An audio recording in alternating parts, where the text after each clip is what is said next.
Hello दोस्तों, कैसे हैं आप लोग। आई होप कि अच्छे ही होंगे। लेकर आ गए हैं हम बीएड सेकंड सेमेस्टर का असेसमेंट वर्क। टॉपिक है हमारा एजुकेशनल साइकोलॉजिस्ट, शैक्षिक मनोविज्ञान। फर्स्ट पेज में लिखा हुआ है बुद्धि परीक्षण आईक्यू, सैद्धांतिक पक्ष दिया हुआ है, आईक्यू के बारे में लिखा हुआ है। फिर नेक्स्ट पेज ये रहा 1 नंबर, 2 नंबर और ये 3 नंबर। यहाँ पर नेक्स्ट दिया हुआ है।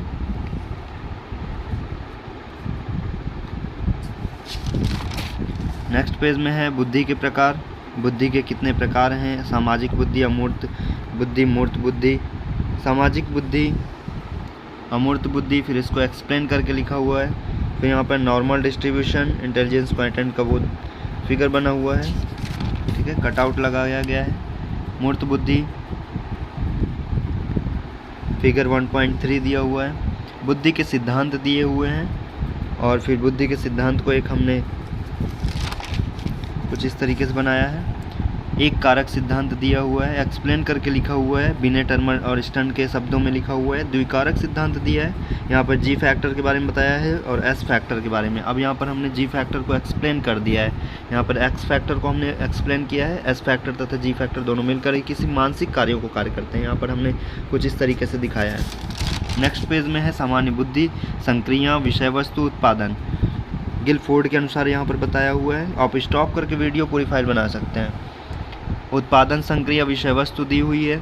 फिर यहाँ पर हमने कटआउट लगाया है इंटेलिजेंस क्वांटिटेंट आईक्यू का, इंटेलिजेंस के कितना, emotional EQ, AQ, SQ, adversity, social quotient, इस तरीके से। यहाँ पर फिर बुद्धि लब्धि का स्टर्न ने बोला था, जो उन्होंने क्या सहायता से बालक के कुशाग्र सामान्य था, मंद बुद्धि होने के का पता चलता है। बुद्धि लब्धि का हमने यहाँ पर सूत्र लगाया हुआ है। बुद्धि के प्रकार, परीक्षण,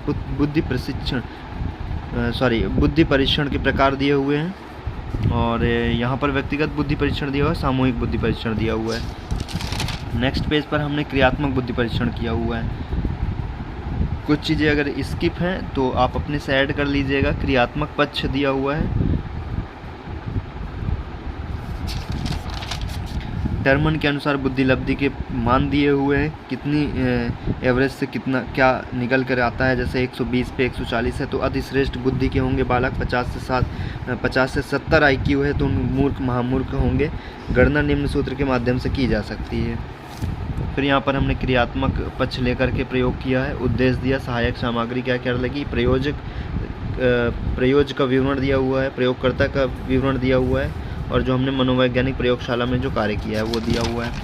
नेक्स्ट है प्रारंभिक तैयारी कैसे की गई है, प्रक्रिया क्या है, और भी इसके आगे आप कई चीज़ें ऐड कर सकते हैं। निष्कर्ष ऐड कर सकते हैं और उसका रिजल्ट स्पष्टीकरण ऐड कर सकते हैं। बुद्धि लब्धि के बारे में और कई चीज़ें भी जानकारी कर सकते हैं। बाकी इस वीडियो में इतना ही। Thank you so much.